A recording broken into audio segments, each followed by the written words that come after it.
Well, come to Oprah Winfrey Goat. Ladies and gentlemen, jealous people always say these words. Let's talk about something that every dreamer, every go-getter, every rising star has encountered: jealousy.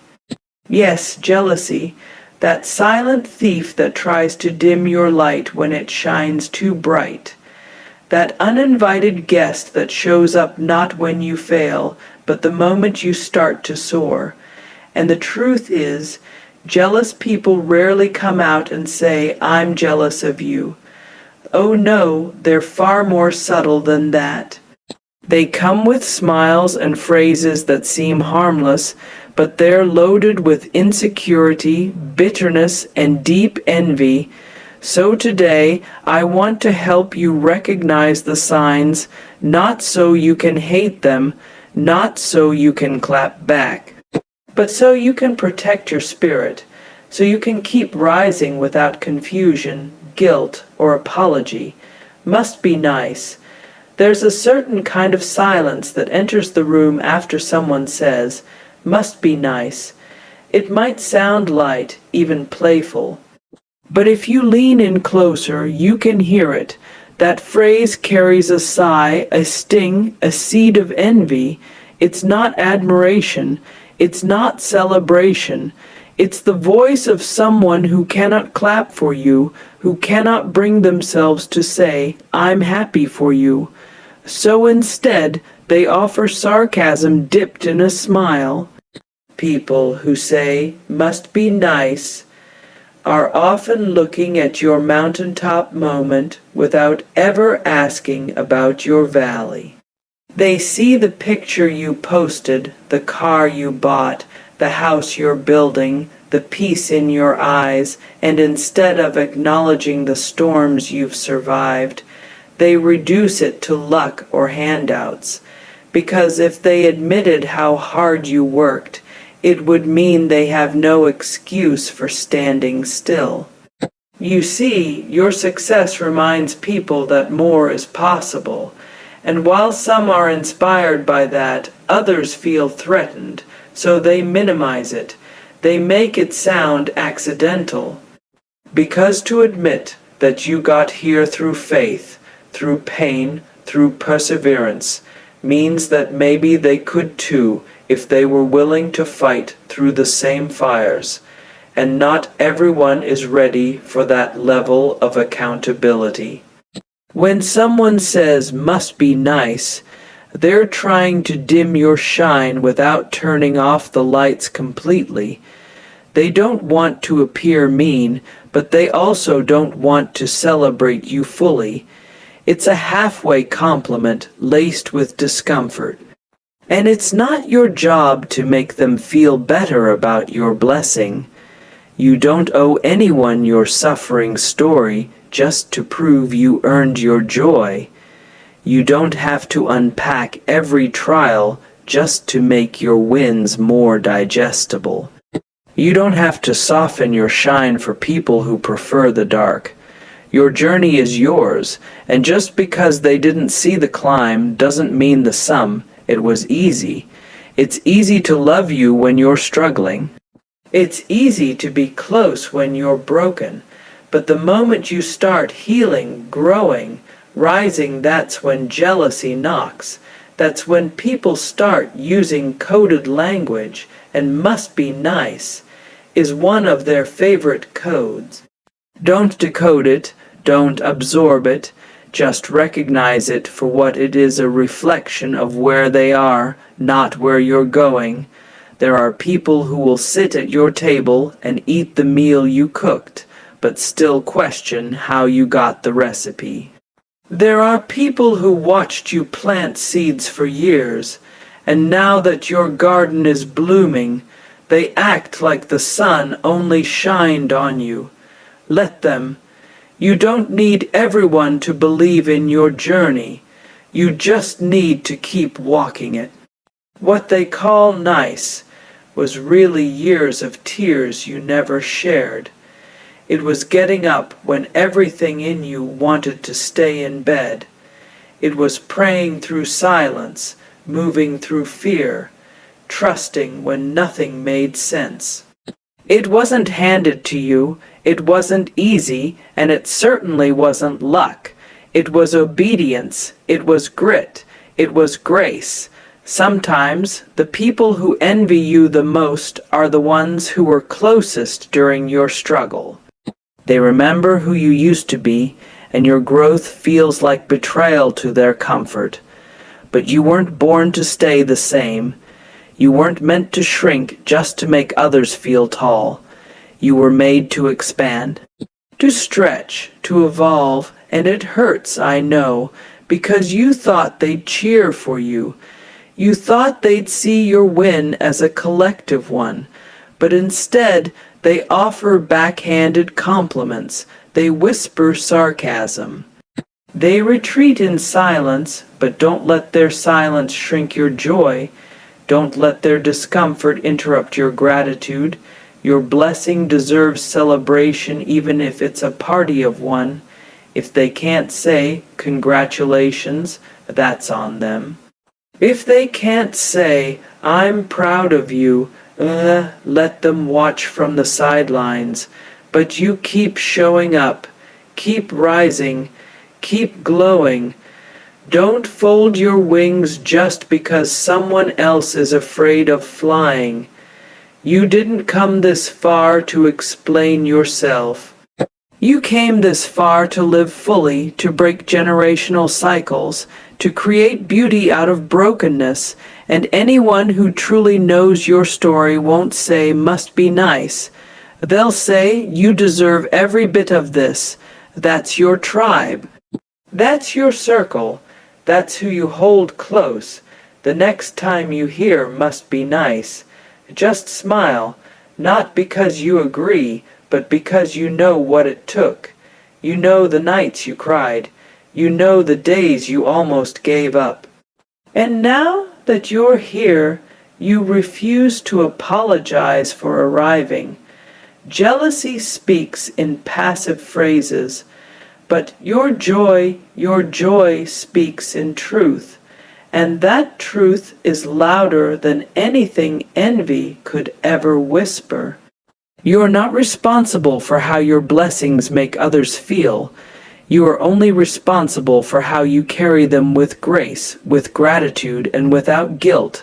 So carry on, and never let a jealous tongue disturb your divine favor. You've changed.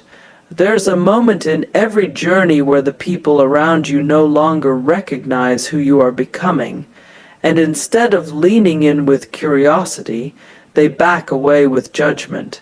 You've changed.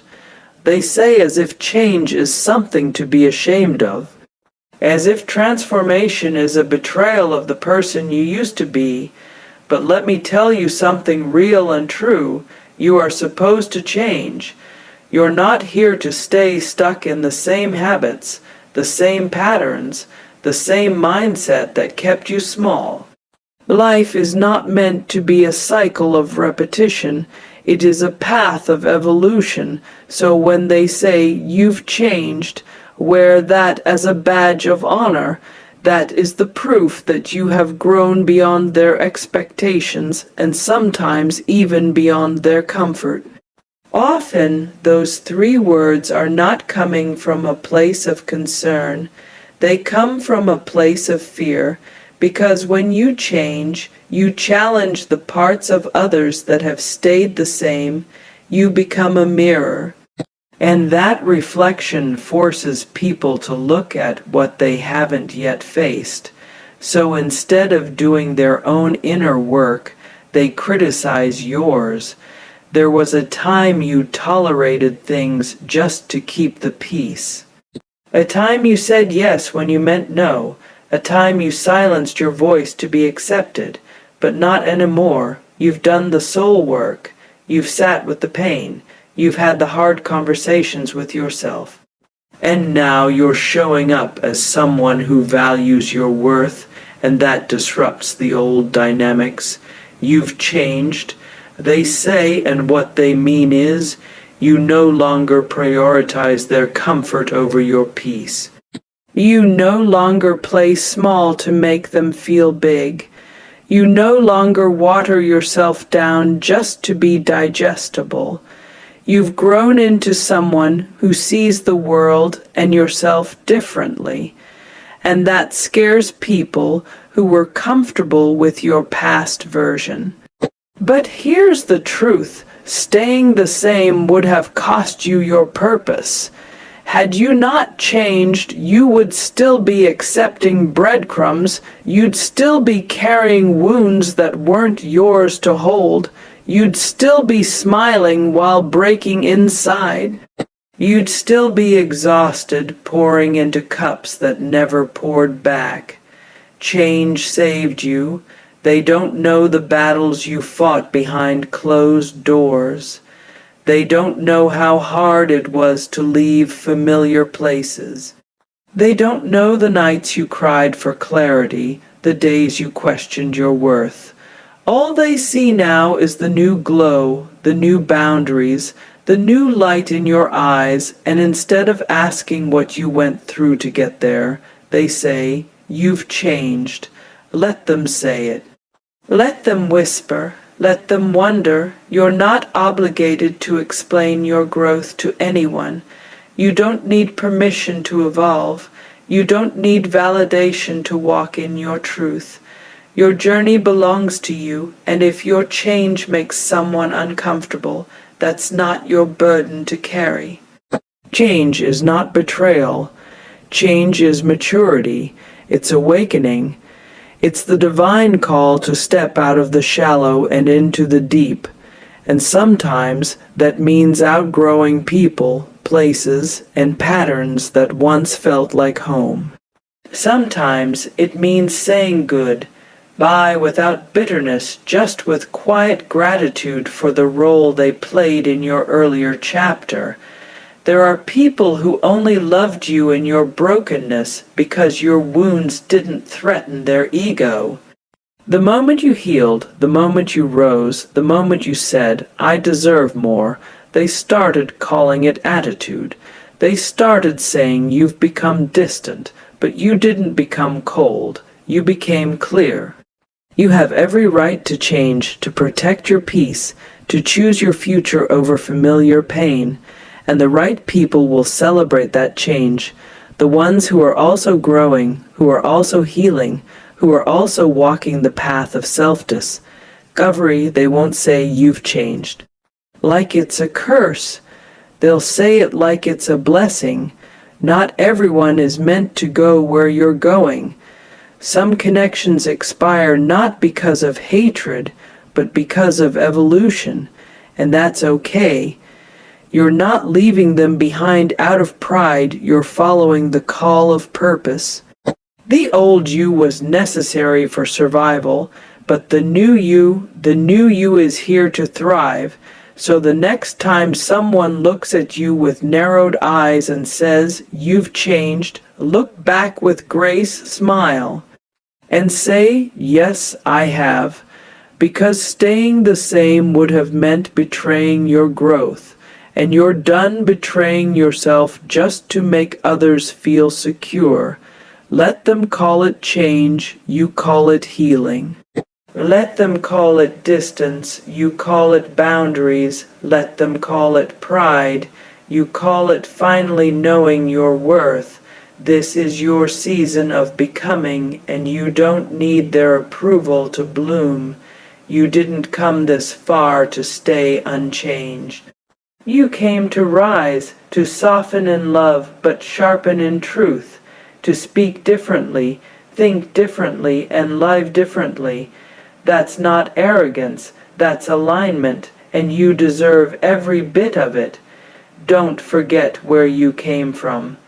There's a tone people use when they say, "Don't forget where you came from." And often it's not rooted in love. It's not a gentle reminder or a nostalgic nudge. No, it's usually spoken through gritted teeth, as if your progress is an insult to your past, as if success must come with shame, as if your growth must be handcuffed to your beginnings. But here's the truth they don't say out loud sometimes. Don't forget where you came from isn't about your roots at all. It's about control. It's about reminding you of a version of yourself they were comfortable with. A version that didn't dream this big. A version that didn't have boundaries. A version that didn't know what they were worth. You see, you never forgot where you came from. How could you? Your scars remember. Your heart remembers. The long nights, the quiet prayers, the empty bank accounts. The moments you almost gave up you carry that with you every single day. It shaped you. It humbled you. But it does not define the full scope of your becoming. They want you to romanticize your past, to stay emotionally trapped in a chapter you've outgrown. But memory is not the same as bondage. You can remember your journey without being guilt, tripped into staying small. You can honor your past without having to relive its limitations. Growth doesn't mean disloyalty, it means you're doing what they said was impossible. Sometimes that phrase is used as a leash. Don't forget where you came from. In other words, don't rise too far, don't get too confident, don't separate yourself from the pack. But you were not born to blend in. You were not created to stay stuck in cycles that broke generations before you. Your wings were made for flying, not for guilt. The truth is, many people are more comfortable with you when you're struggling. When you're relatable, when they can measure their lives against yours and feel secure. But the moment you rise, the moment you choose healing over history, they question your authenticity, they call it pride. But they never stopped to ask how much it cost you to heal. You're allowed to elevate. You're allowed to grow beyond the streets, the neighborhood, the household, the mindset you came from. You can still be grateful for the lessons, for the grit, for the resilience, and still say, that is not where I'm staying. You were not designed to repeat trauma just to prove loyalty to the past. Remembering where you came from doesn't mean going back to the same pain. It means carrying the wisdom, the empathy, the strength forward into a new story, a better story, a story your younger self never even knew was possible. You honor your past not by shrinking for it, but by rising from it. The people who truly support your journey will never use your past against you. They will never weaponize your beginnings to shame your evolution. They will see your success and say, look how far you've come, and not don't forget. Because they know you haven't, you couldn't, and you wouldn't. You see, some folks only remember your past because that's where they left you. They haven't updated their view of you. They're still looking at the old frame, the old season, the old struggle, but you've changed the page, you've moved forward, and that deserves to be celebrated, not criticized. Let them talk, let them project, but don't you dare feel guilty for becoming. You were born to expand, to evolve, to reach new heights. You can love the soil you came from while still building a palace it never imagined. That's not arrogance, that's your calling. If remembering your roots ever makes you feel guilty instead of grateful, then someone's using it wrong. That memory is not supposed to chain you. It's supposed to ground you. Let it be your foundation, not your prison. Let it remind you how far you've come, not who you're obligated to remain. The real ones, the ones with love in their hearts, will never have to remind you of your beginning with bitterness.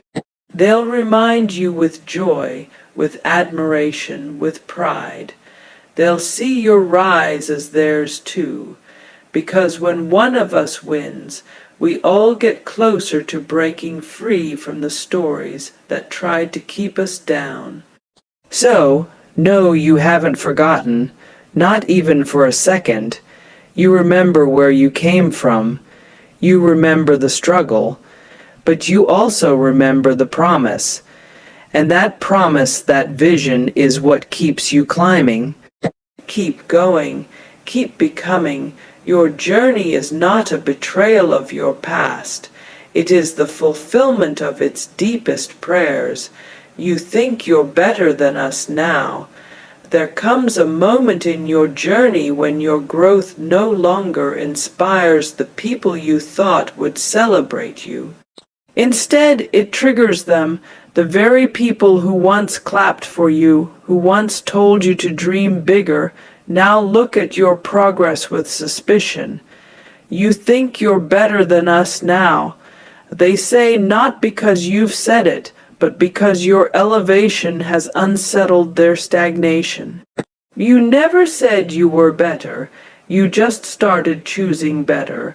Better peace, better boundaries, better relationships, better conversations, and that shift, that silent, intentional shift, disrupted the comfort of what used to be. Your glow is now mistaken for arrogance, your confidence mistaken for ego, your clarity mistaken for distance. But here's what they don't understand. You fought hard to get here. You clawed your way out of dark places. You did the inner work. You sat with your pain instead of avoiding it. You made choices that felt lonely but necessary. Your journey was never about being better. It was about being free. Freedom doesn't always look like what others expect. It looks like walking away from drama, even when you're misunderstood. It looks like speaking truth, even when your voice shakes. It looks like no longer needing to be invited to every table because you've learned to build your own. And that self-trust, that self-worth, it's what people can't figure out, so they label it. You think you're better than us now is not really about you, it's about their discomfort. It's about watching someone who came from the same background make different decisions. It's about realizing that you both had access to healing, but only one of you chose it. It's easier to accuse than to self-reflect. It's easier to criticize than to confront your own fears. What hurts most is knowing your heart never changed. You still love deeply, you still pray for them, you still root for their success. But now, because you set boundaries, because you no longer tolerate disrespect, because you've outgrown dysfunction, they twist your love into pride. And that hurts not because it defines you, but because it reveals how little they ever understood you. You never left them behind. You just stopped letting them pull you down. You realized that loyalty doesn't mean sacrificing your mental health. You realized that love without respect is a cage, so you chose yourself, and now they call it selfishness. But the truth is, choosing yourself was the most sacred act of self-preservation you could have done. Let them think what they want. You don't owe anyone an apology for healing.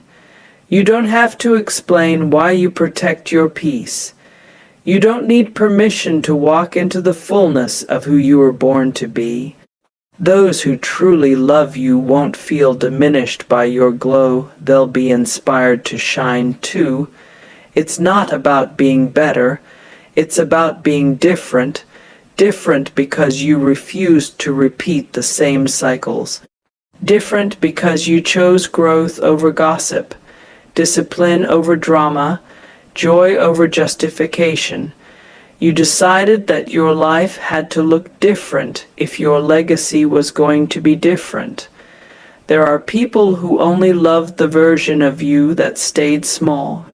They liked the version that second, guessed herself, that settled, that didn't challenge their comfort zone, and now that you've become someone who walks in power, they say you've changed, or worse, you think you're better, but their perception doesn't define your truth. You are not better than them, but you are better than you used to be, and that's enough. You're not looking down on anyone. You're simply standing tall in a space you worked hard to create. You are not arrogant for honoring the promise you made to yourself. You are not distant for refusing to tolerate toxicity. You are not cold for learning to say no. People will always talk. They will misinterpret silence, misread peace, mistake growth for ego, but you cannot live your life trying to shrink into spaces you've outgrown just to avoid their discomfort. That's not love, that's self-abandonment, and you've come too far to turn back now. You have to protect your spirit. You have to stand in your truth even when it costs you company, because not everyone can go where you're going. And not everyone wants to. That's okay. Release them with love, but don't carry the weight of their projection. It's not yours to bear. In the end, your life is your message. Let your peace speak. Let your consistency speak. Let your joy speak. You don't have to defend your growth to anyone who refuses to grow. Your light will either guide them or expose them. Either way, keep shining. You've forgotten who helped you. When someone says you've forgotten who helped you, it often doesn't come from a place of remembrance, it comes from a place of resentment. What they really mean is, you've stopped needing me, and that, more than anything, threatens them, because some people help with their hands but expect to own your future with their fingerprints. Now, there is beauty in gratitude. There is power in acknowledging the shoulders you stood on and the hands that lifted you. But real help is given without a chain attached. True love supports without demand. When someone reminds you of their past kindness as a way to control your present choices, it's no longer about love, it's about leverage. You see, they're not really asking you to remember them, they're demanding you stay indebted to them. And that's not help. That's emotional manipulation dressed as charity.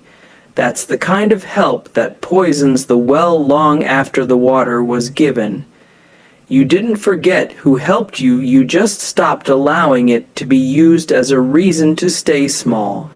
It's a strange kind of entitlement, this belief that because someone stood by you once, you must now walk your life according to their rules. But your journey is not a repayment plan. Your future is not a debt you owe to those who once supported your past. And when you grow beyond their reach, they don't feel proud, they feel abandoned. But let's be clear, you are grateful. You've cried silent tears over those who stood with you in your darkest nights. You've whispered prayers of thanks for the ones who gave when they didn't have much to give. You've never forgotten, how could you? The gratitude lives in your heart.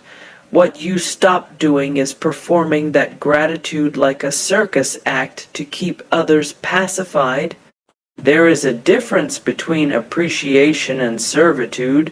And some people expect both.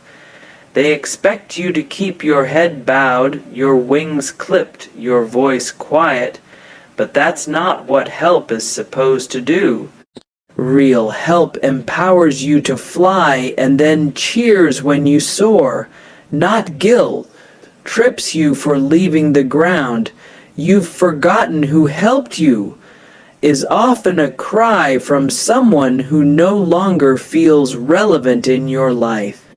But relevance isn't owed, it's nurtured. If the only thing holding the relationship together is guilt, then it was never truly love. Love doesn't keep score. It doesn't hold past kindness hostage to future obedience. And when they say that when they try to remind you of all they've done, pause and reflect.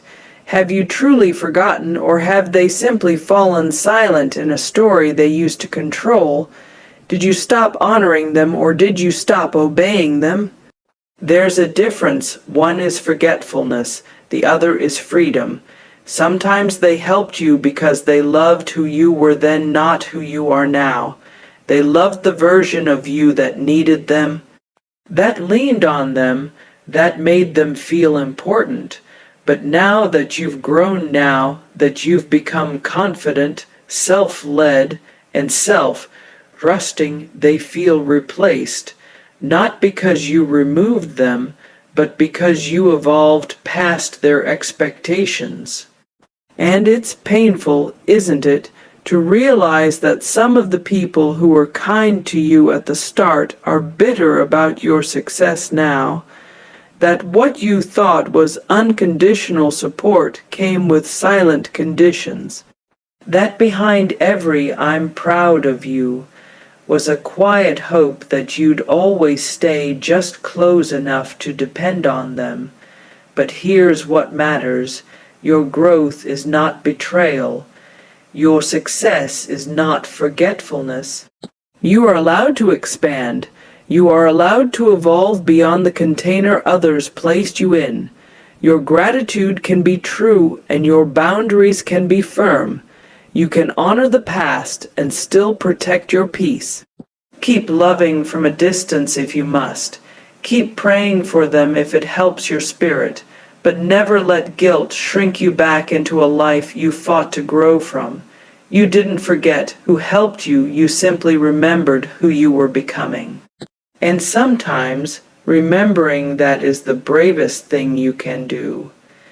Your success doesn't erase the hands that held you, but it also doesn't mean you owe your soul to anyone. The best way to honor those who helped you is to keep rising to become everything they said you could be. Not to stay stuck in their shadow, but to cast your own light.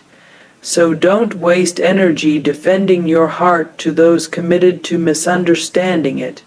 You know you're grateful. You know who showed up, but you also know who you are now.